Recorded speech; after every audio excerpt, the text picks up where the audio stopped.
Things are never as simple as they seem, and neither are people. Last week we were drawn into Sarah's laughter, and so it seemed was God. But this week Sarah has lost her charm. Blotches of character flaws stain her goodness. But to understand what's going on today, we have to go back a few years. We have to go back to a time when Sarah had begun to lose hope in God's promise that she would bear a child. She waited as long as she could, and then she took matters into her own hands by handing Hagar, her Egyptian slave girl, over to her husband Abraham so that he could impregnate her, after which Sarah would take possession of the newborn child. Hagar was not seen as a human being. She was an incubator, a kind of womb with legs. But once Hagar became pregnant, she saw herself not as a walking incubator, but as a human being complete with hopes and dreams for herself and her child. But Sarah did not. Sarah refused to acknowledge Hagar's humanity and made life so miserable for her that Hagar made her escape into the desert. And it was there that one of God's angels found her and convinced her to return to Sarah and Abraham, where she gave birth to her son, whom Abraham named Ishmael. Eventually, though, some 13 years later, Sarah gave birth to a child, just as God had foretold. And this morning we're given a glimpse of Sarah, still as proud and arrogant as she was when Hagar was pregnant, and just as entitled as she has ever been, and just as resentful of Hagar and her son Ishmael, and just as dead set at removing them from the picture. And when she sees her own son and young Ishmael playing together, she goes into a tirade and insists that her husband cast Hagar out into the desert.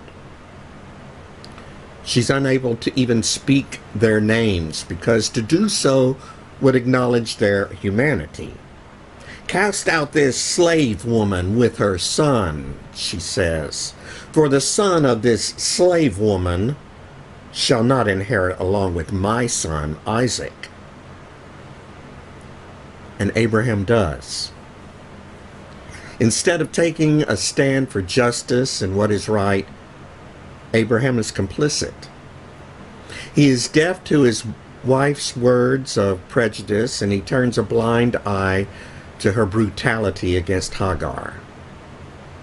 But as if in an effort to appease his guilty conscience, Abraham offers Hagar and Ishmael a paltry loaf of bread and skin of water as if he were sending them off on a picnic.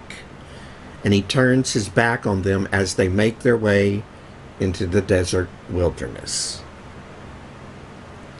Today's story is a story of Sarah's hate and discrimination, of her prejudice and intolerance, and of her rejection of the humanity of Hagar and Ishmael. And it's a story of Abraham's sin of turning away from the oppression that was taking place right under his nose and within his own household. And to that degree, it's a story for our own day. Because within our country today, there are people who have been told they are not entitled to the inheritance of justice and opportunity that others enjoy.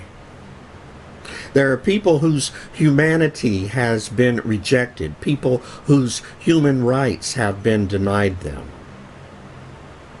I'm talking about any who are followers of faiths other than Christianity, Jews and Muslims, Sikhs and Hindus, people who embrace earth-based spirituality, and those who identify as spiritual but unaffiliated.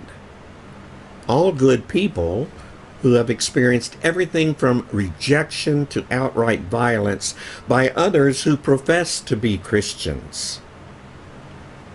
I'm talking about women who earn less than men while doing the same job.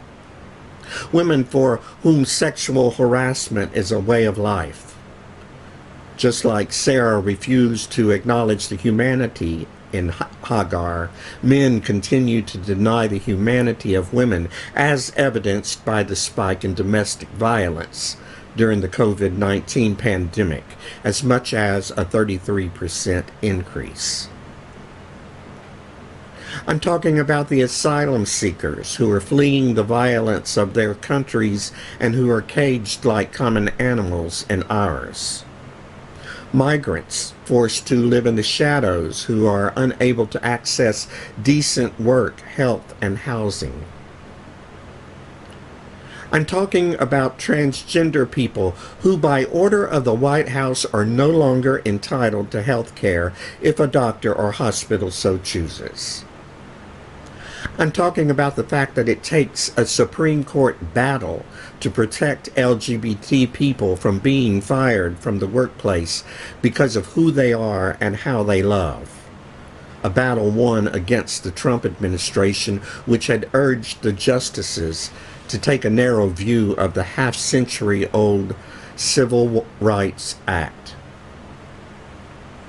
I'm talking about black people, indigenous people, and people of color who have been saying for centuries that they can't breathe. I'm talking about the everyday racist policies which devalue these people and work in favor of white people. I'm talking about the people dying every day because of the color of their skin and no one even taking notice of it. And I'm talking about a church which, like Abraham in this morning's story, is complicit in all this violence. A church which turns away from the hate and discrimination that's taking place all around it. I'm talking about a church which is more concerned with its feel-good spirituality than it is about the blood of victims staining its sidewalk. I'm talking about a church that has gone toxic. In his letter from the Birmingham jail, Martin Luther King Jr. wrote words that are apropos of today. The contemporary church is so often a weak, ineffectual voice with an uncertain sound. It is so often the arch supporter of the status quo. Far from being disturbed by the presence of the church, the power structure of the average community is consoled by the church's often vocal sanction of things as they are. But the judgment of God is upon the church as never before. If the church of today does not recapture the sacrificial spirit of the early church, it will lose its authentic ring, forfeit the loyalty of millions, and be dismissed as an irrelevant social club with no meaning for the 20th century. I meet young people every day whose disappointment with the church has risen to outright disgust. I hope the church as a whole will meet the challenge of this decisive hour. When an Atlanta megachurch pastor says, "We miss the blessing of slavery, that it actually built up the framework for the world that white people live in and lived in," the church has gone toxic. When evangelical leader Franklin Graham sounded off this week on the Supreme Court's ruling that LGBTQ people are protected against employment discrimination and said he believes the decision erodes religious freedoms across the country, then the church has gone toxic.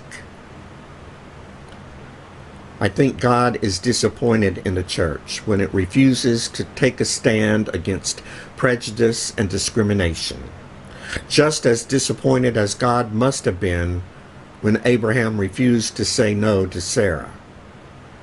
So disappointed, in fact, that if you read further, you discover that God intervened, rescuing Hagar and Ishmael and providing them with water in the desert. God calls us to intervene too. God calls us to the hard work of detoxing the Christian church.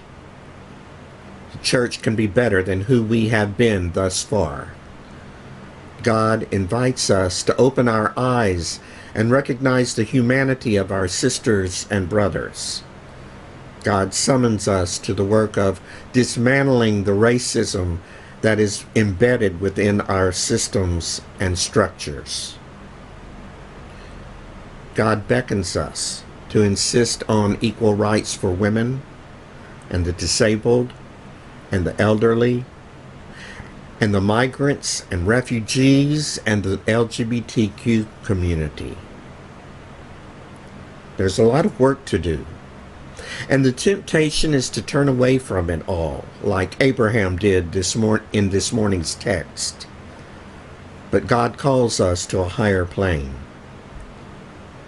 And so we depend on God to renew our strength so that we may mount up with wings like angels, wings like eagles, run and not be weary, and walk and not faint in the work that is before us. Amen.